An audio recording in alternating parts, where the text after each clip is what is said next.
Hey, good afternoon, guys. Hope everyone had a great weekend. Let's go ahead and get the weekly scan going. I have quite a bit of names to go over. Like I said, charts always look good on the weekend, right?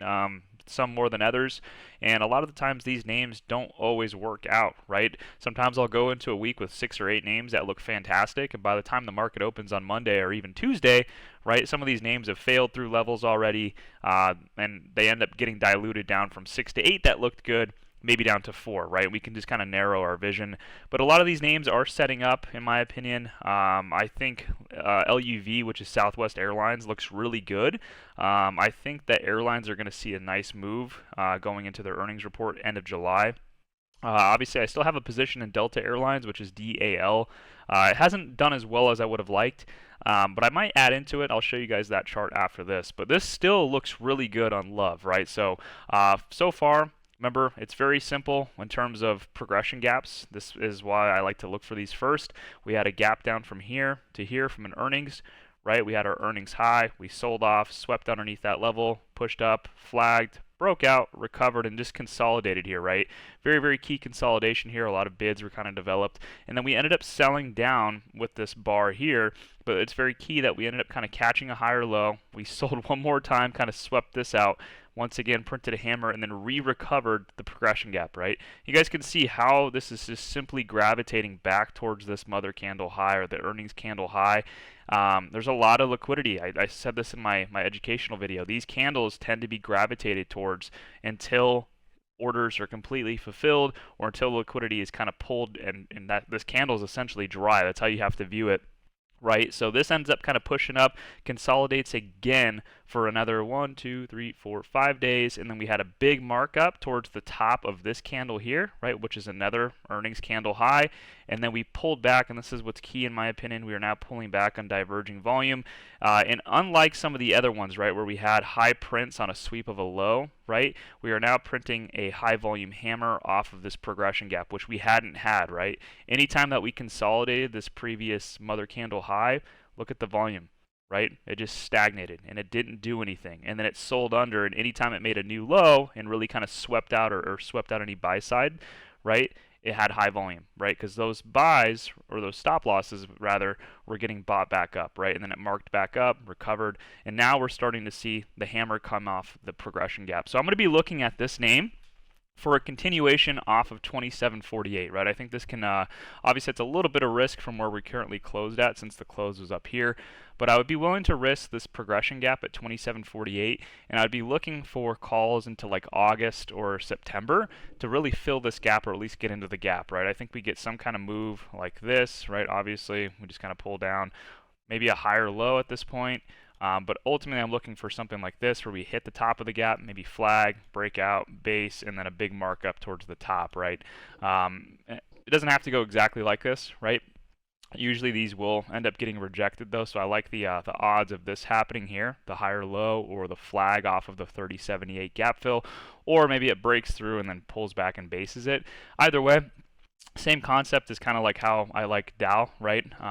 But this looks structurally better. Obviously, I like the volume patterns as well in the defense of 2748 with high volume, which we hadn't seen, right? Like I said, a lot of the high volume came on the buy side raids that really swept each individual low. And then the markups were always on low volume as well. So it kind of shows the hand, right? The hand is actually kind of to sell lower, accumulate buy stops, and then mark it up, right? That's the only time we previously have seen volume, and now that we're consolidating again, we're seeing a defense of this level and high volume for that defense, right? So this looks like it's kind of ready to go. I'm probably looking, like I said, August or September, $30 calls, or maybe stretch it out to like even further down the line, maybe like October, $33 calls for the entire gap fill. This chart looks super good in my opinion, and obviously I'm going to tie this into Dow, right, which is the current position I have. I haven't stopped out of this one, right? Initially I was hoping that it would just kind of hold this old external high here at 49.81. Remember, we got this nice breakout. It pulled back on diverging volume, but unfortunately it kind of sold off and now it's tapering in terms of volume. But I told everybody my risk was a weekly close underneath 48.28, and we closed, or we closed right above it, right? We kind of swept underneath that level, and then it gave us a long shadow or a long wick, and it closed back above. So this is still valid.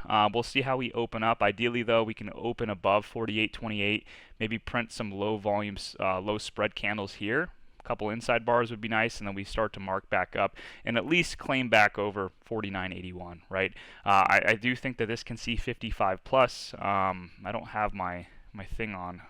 If I should probably do this on TradingView, I might switch over because I can't see back here, and I don't really want to go through and make a new time frame, right? It's going to take a little bit of time, but there's a gap back here like 55 to like 57, I want to say. So I do think this makes a new high. They're just making it a little bit difficult, in my opinion. I still like the chart, although love Southwest is a little bit structurally more sound, right? So I like that one a little bit better, but I do think I'm going to add into the Dow position and make this maybe like 8 or 10 contracts. I'm currently sitting at 5. I still like this, and then risk is obviously going to be a daily, or I'll probably go weekly still, a weekly close under 48.28. But those are the two that I'm really focused on. I do think we see a rotation into airlines, especially with those names getting completely beaten down with a lot of the news that we've seen. I think that's getting bought up, and a lot of the fear kind of is kind of coming off of the Boeing airline kind of situation, right? A lot of these names are getting beaten down in sympathy to what's happening to the Boeing jets, right? So I think this will recover. I think we're going to have a nice healthy rotation into these names going into their earnings. Okay, guys, Shop is another big one. I know I missed this train already for like the perfect entry, remember, which was down here, and then I was waiting to get the same exact setup as like Starbucks and a lot of the names that I've shown. I actually did this in the recap last night, or kind of like the educational video, where I expected a touch of the top of the earnings candle high, which is right here, right? And I was expecting some kind of flag down, right? I was expecting some kind of move like that, and then a break above base, and then go. Unfortunately, it didn't really give like a daily entry, right? This happened on like a 15-minute time frame on this day, and really it kind of broke out, pulled back again after like one bar of the breakout. So this is happening in a very, very accelerated fashion. So I'm okay taking this, honestly. I might take this on a break above the high, right, which would be here. Let me just grab this. Right, above 68.21, and I might just add on higher lows and then be willing to add into 64 too. The only thing is, right, it's going to be pretty expensive to grab $75 calls, anything that's kind of further dated. So what I might do is just extend this and make this a leap and try to go for the larger gap, right, which would be 83.49. Obviously, it breached a couple times and has been absorbed, I think, like 2 or 3 times. Yeah, we have 1, 2, 3, 4. Actually, this one doesn't count, so 1, 2, 3. So I'd probably be looking for like $85 to $90 calls, get a little bit further out. This would be a swing trade. If you guys wanted to make this a little bit more aggressive, obviously target would just be this gap here, right, which is right around 75.3. But these contracts might be a little bit more expensive. I haven't looked at them just yet. But yeah, I mean, that could always be an opportunity there. Just keep it simple momentum, right? You just look for a break through this high, especially considering the volume in the candle close, right? This is a pretty strong candle here, and relatively speaking towards the volume. This looks like it's going to continue, although there is potential for this to fizzle out. We haven't really seen a pullback just yet, although it doesn't really need one, right? We talked about this. This consolidation here was a lot of opportunity for big money to kind of collect. So this can keep going, right?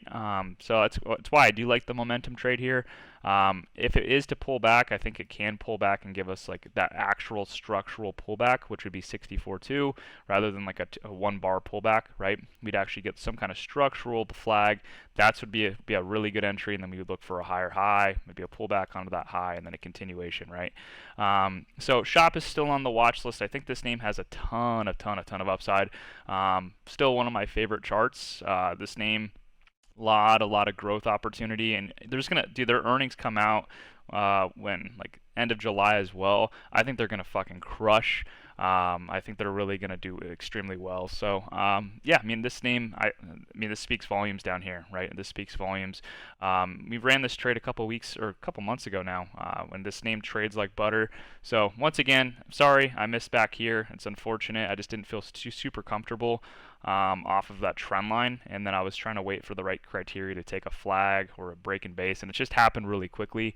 But like I said, I'll take a momentum trade above 68.21 and then be willing to add on a pullback towards 64.2.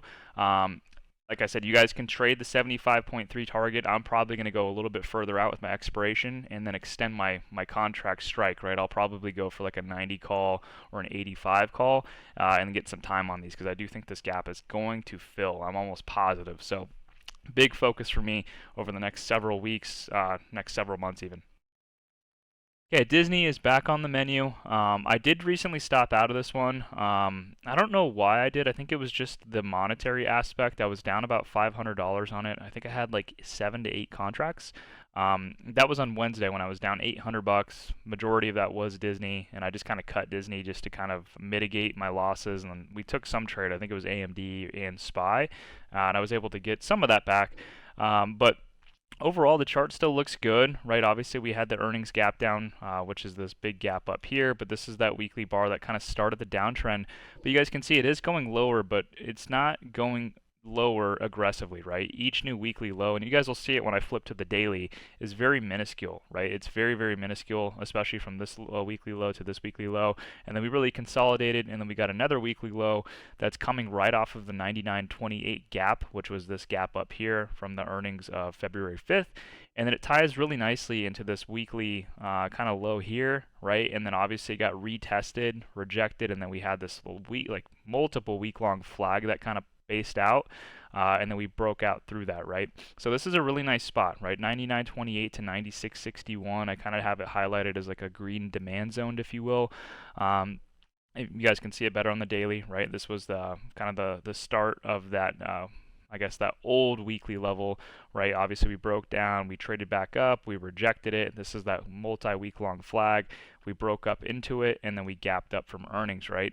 And now you guys can see from this high to this high, this is the current earnings that just filled, and then we have this previous earnings cycle back here that I think we can push up into. But really take a look, right? This entire move down, you guys can see we have a clear downtrend. Obviously, our lower highs are all subsequently following each other, but each new low is very, very, very tight, right? We have this low here, but then as it makes its new low, you guys can see how tight these new lows are, right? We have one here, then we can kind of follow that and a lower low, but it's very, very minuscule. It's only by like $1, if that, right? And then this one kind of the same thing. And then look at the tightening of the spread. This is all very important to note, right? Typically, each new low has these large engulfing candles. Look at this new low, right? No engulfing candle. Very, very tight spread. Volume is as low as it's been. Obviously, I would have liked to have seen a bigger reaction off of the gap at 99.28. But it's okay, right? This risk reward, you got to think too, like in terms of probabilities, this is as good as it gets from a risk reward and then a probability standpoint, and that's all trading really is. It's not really so much patterns, it's not any of that stuff. It's looking at volume, looking at candles, looking at the spread, and objective things, right? And then tying that into, is this probable? What are the probabilities of this? How much can I yield if I win? How much can I lose if or how much will I lose if I lose? And this looks good, right? I think I'm comfortable kind of getting in again off 99.28, saving room to add, kind of the same strategy I always have with my swings. I'll probably start 5, save reserves to add at 96.61, and then I'd be looking for this to basically move all the way up to 115. I know the 110 strike is also a pretty good spot. That's what I was in previously, July 19th, 110, I believe. I would just extend this out. So this would be a swing trade once again. I think so far, Shop and Disney would be my swing trades that I would kind of add in, right? Obviously, I have Intel, I have GameStop, I still have a little bit of Roblox, but for the most part, everything's been exhausted, which is good, right? I mean, that's kind of the point of swing trading and just trading in general. You're going to get rid of stuff, you want to resupply and kind of bring new stuff in as charts start to really form out. But I like the risk reward on this one. Everything aligns from a volume price analysis perspective, candle spread perspective, the probability, right, and the risk reward is there off of this gap. And like I said, if we can catch it, let's say theoretically this is bottom, right? We can multi-week swing this for a 15% move on Disney. Now, it is difficult because, like, there's a lot of noise around Disney. I'm not going to get political with it, but, like, there's just a lot of stuff that's going on that a lot of their long-term fan base does not like. And there's going to be a lot of news headlines surrounding this, so just kind of prepare yourself for that. I think the Star Wars, I don't even know how to pronounce it, it's Acolyte, just came out, and that show's got some of the worst ratings ever, I think, for a Disney show. So we're going to probably see those headlines coming out. Um, but you got to think, man, like this company is always a cash driver, right? It's always going to bring in money from its parks, even though it's kind of fallen off in recent years. It's always going to be bringing money in. They just got to come up with fresh ideas. So I'm not going to even go into the fundamentals of the company. But I mean, the chart looks good, right? That's all I really care about. And yeah, I like the RR here. So once again, probably looking at like end of year, December, January, 115 or 110C, right? I'm going to change it up. I'm not going to go into the July strike. Earnings is August 6th, so that would obviously bring exposure into that. And all we really want, guys, is a change of character, right? We have this big downtrend here that's obviously fitting for a long, but we'd want to see a breakout, some kind of higher low, break up above. Once again, right, the earnings candle low, that's a big, big point of emphasis on this chart. We look for a break up towards the top of that, which we'd probably get like a flag.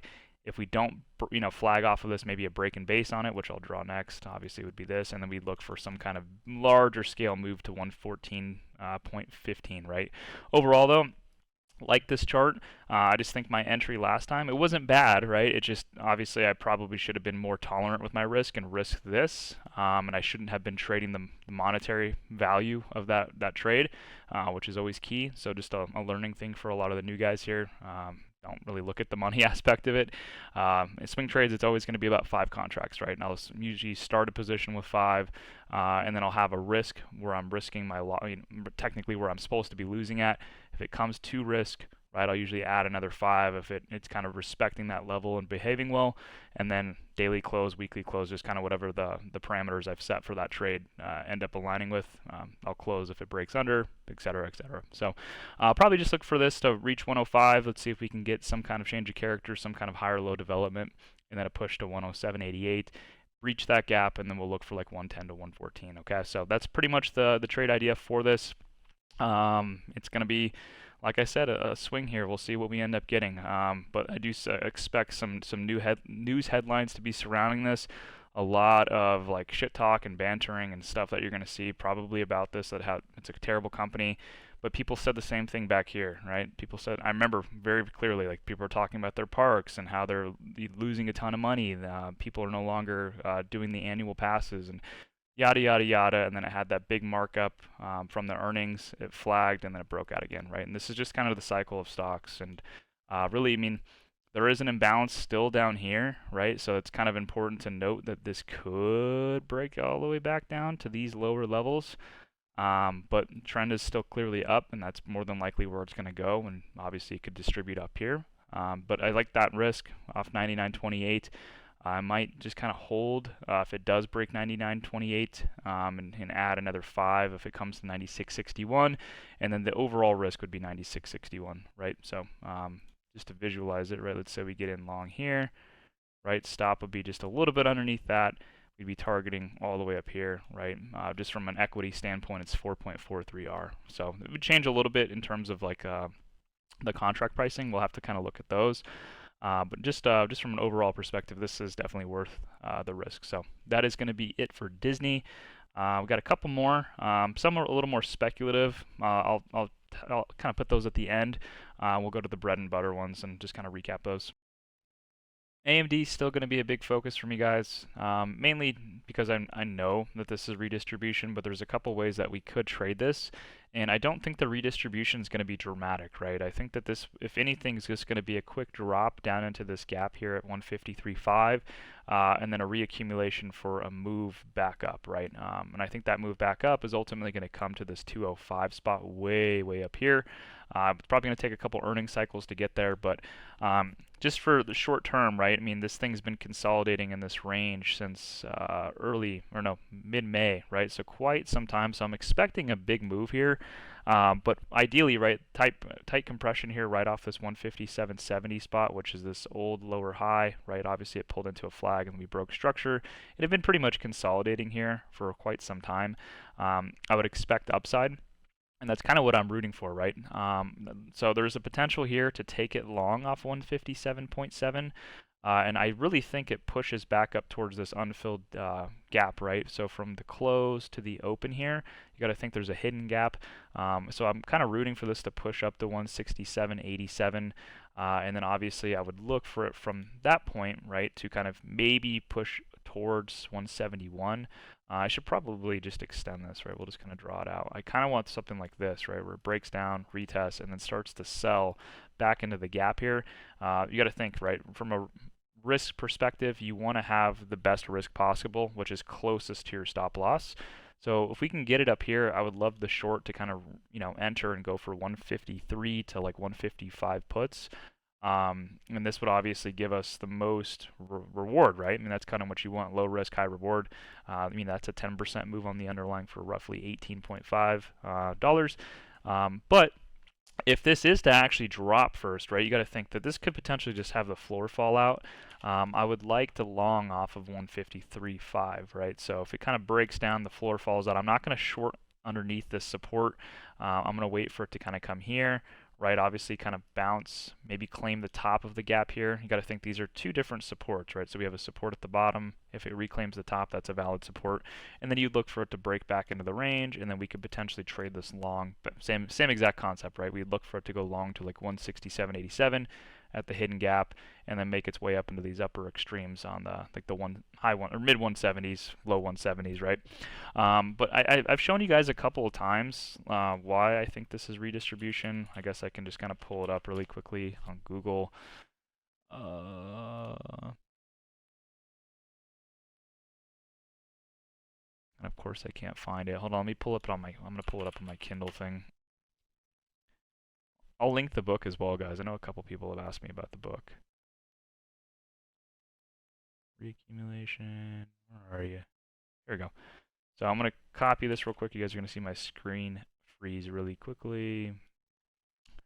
Right, but take a look. I mean, this is pretty picture perfect, right? We have the redistribution range kind of being in this general spot, right? We're kind of looking at this. Obviously, we've had multiple examples of like the sow, right? So if technically I pulled it to this old break of structure here, this lower high, but it's really based off of this old gap here, right? So this old gap from 158.38 and down to here, right? So this is pretty much your bearish progression gap. It did reject. We had a higher low, and then this becomes a bullish progression gap, just to make it simple, right? So this is kind of like your sow, right? Your minor sign of weakness, right, in this general range. And we're kind of just hugging here, right? So what we'd want to see is off this green mark, we'd want to see us push back up and get to the top of his up thrust, which I think the up thrust was right here, right? So right in this spot here, that's why I'm rooting for the upside first, right? I think that the schematic becomes a little bit more clear if we push up, right? Obviously, we'd probably hit this, make a higher low, right? If we kind of push up into this spot, we look for a break back under, retest, and then obviously we'd like to see maybe a bounce all the way here, right? Kind of push up and then maybe a fail. But obviously, I don't think we fail. I think we'd obviously bounce off 153.5 and kind of make our way back up towards up here. But I mean, that's kind of what I'm looking for. I can make it bigger for you guys if you guys need to see, right? It's very simple, right? We want to see us push up and kind of fake break the up thrust here. Obviously, this entire move we want to see on low volume. And then once we have the UTAD, we want to see a footprint candle, so a high volume kind of bearish candle, or obviously a reversal candle or a sweep candle would be ideal. And then we look for a lower high off of that sweep candle. So hopefully that makes sense. I try to explain these as best as I can so it's easy to digest. That's why I use these little pictures. But this is what we want, right? So if we see the upside, that's why I said there's a couple ways to trade it. If you guys want to go long, you guys definitely can. But I think the better our setup is definitely short, kind of following that schematic, and could be a loss, right? I mean, there's always a potential chance here that from this consolidation, this has a huge move up, and I'm just wrong, but right, that's always a risk. But that's why you want to have risk be as low as possible, which is at the highs, right? So a couple ways to trade this. So once again, reiterating the redistribution high, short up here if it ends up marking up first.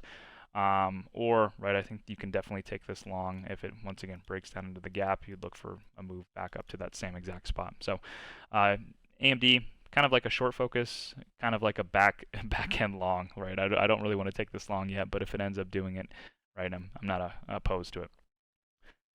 Okay, Apple, just reiterating, guys. So I'm just going over the reiterations of stuff that I've previously put in here. But Apple, picture perfect. Literally, I haven't seen one better than this in terms of a distribution schematic. We have the buy climax, automatic reaction, secondary test or sell test, minor sign of weakness. We have the up thrust here, which didn't really break out higher than what I would have liked. But regardless, right? But then we didn't really push down to the bottom of the range on that first initial up thrust attempt, right? We kind of slowly made our way down here, right? Obviously, this is where I think we ended up getting our nice bounce. We kind of swept underneath the minor sign of weakness. So remember, it doesn't have to be always perfect in terms of the schematic, right? Because the MSAO, right, or the minor sign of weakness, should be theoretically lower or pretty close to the AR, which is the automatic reaction, right? So I mean, everything aligned except for this green box here. This technically went lower, right? But then we had our markup phase. We ended up kind of pushing all the way up, and then we have this insane volume, as you guys can see, right? For the breakout of the all-time high.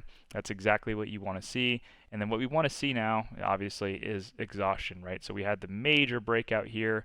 Secondary day, we had a continuation, but in a long upper wick. And now we saw volume completely die off, right? So theoretically, what could be happening as this bar was the breakout and absorption of sellers here, right? But then through this, now we're seeing sellers step in, right? The consecutive day had more volume, right, and a longer wick. So there could be a lot of selling that's taking place here and here for the breakout to catch fills of uninformed buyers that are buying the breakout, right? That's how you get that counterparty match. And the exhaustion, right, is what do you guys think it is? Right? It's the lack of buyers, right, that are finding counterparties for sellers, right? So the selling's already taken place, and now, right, pretty much everything's going to be a dump at this point. So what we'd want to look for, right, is pretty simple. We'd want to see the sell down to what? Right, I mentioned this before. We want to see a big sell all the way back down to the old all-time high or the old up thrust. We look for a lower high, which would be our test. Break down into the range, right? Maybe a retest of this old external high, and then we look for a flush down to, like, my opinion, it would be this old progression gap here, right? So we had the progression gap here, which we sold off from. This was from earnings back here. We had a higher low. We broke out. We retested, and then we progressively made our way up. So, I mean, logically, right, I'd be looking at 187.15. That's why I have this highlighted in blue, because that would be a target for this trade. But I do think that there is a really big chance, guys, that this kind of does something like this. Maybe it has a weak bounce off of this, and this is what gives us our last point of supply, and then we fade into the gap here. I think this will be I don't know if it'll be like a winter short, but it's going to be a big short, right? It's very similar to the AMD one that we caught a couple months ago, right? When I was like the only person that spotted this. I feel like I'm the only person that spotted this as well. So it's going to take some time, right? You got to kind of almost be willing to let this sell first and feel like you're missing the move, but then realize like it's part of the plan, right? You want to see it bounce off of this, which people can go long off this. There's no reason not to, right? You definitely can. But understanding that you're likely expecting a low volume push up and weak bidders, right? That will kind of give you that lower high. You can definitely short the lower high here, even though it's not the optimal trade entry. And then what you would look for is a break under, and then the optimal trade entry is a retest of that old external high, right? And then obviously break down, bounce off this little mini support here. That would be your last point of supply, and then you look for a fade into the gap. So I mean, there's a lot of opportunity here, right? Either off here. I did caps lock an accident. So I mean, if you can catch that whole move, guys, that's almost a 17% move, $35 on Apple.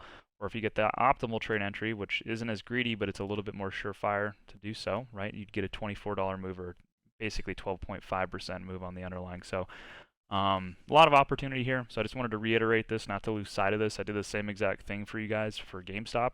Just mental checks like, hey, don't forget about this. Don't forget about this. Don't forget about this. Because there's so many things that are happening in the stock market. A lot of things that shine that look like gold that aren't.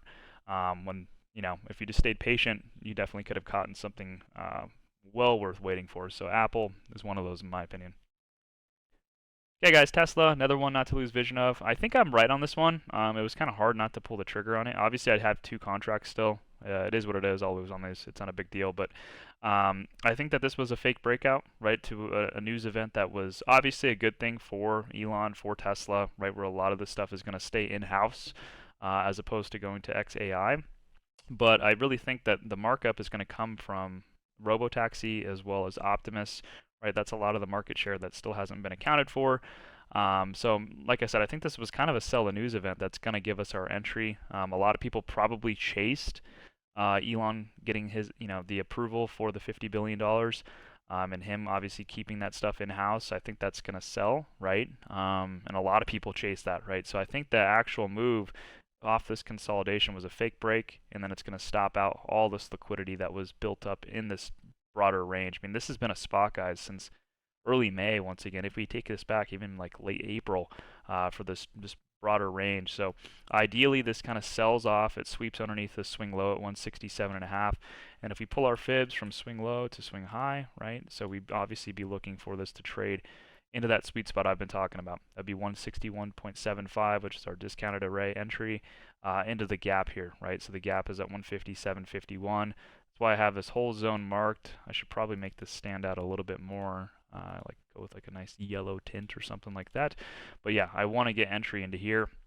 And I mentioned, right, I would definitely be looking for like 2025 beginning of the year contracts, or maybe even mid, just depending how expensive they are.